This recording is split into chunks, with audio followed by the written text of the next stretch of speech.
Le but de cette journée, c'est en fait de voir comment est-ce qu'on peut véritablement obtenir un droit au logement décent à coût abordable pour les Bruxellois. Ce qui est un enjeu énorme puisqu'on le dit chaque fois, en fait, sans logement, rien n'est possible. On sait que les gens alors ont des problèmes d'estime d'eux-mêmes, ils ont une difficulté d'avoir un métier, ils ont une difficulté en termes de santé physique et mentale.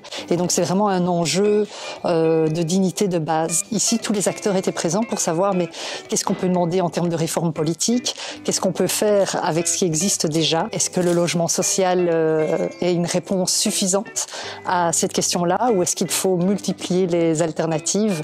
Donc c'est tout ça qui a été balayé aujourd'hui.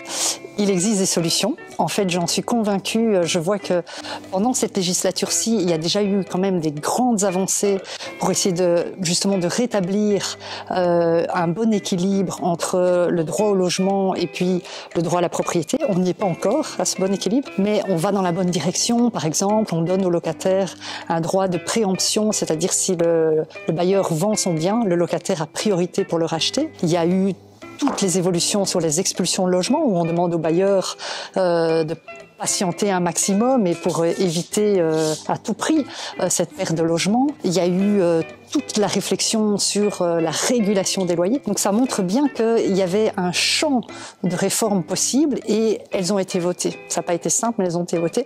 Et là, on voit qu'on a encore pas mal d'idées sur ce qui pourrait être fait, qui est vraiment réaliste dans le sens où ça devrait pouvoir être des idées fédératrices. Et donc, la prochaine législature, on voudrait encore plus de changements.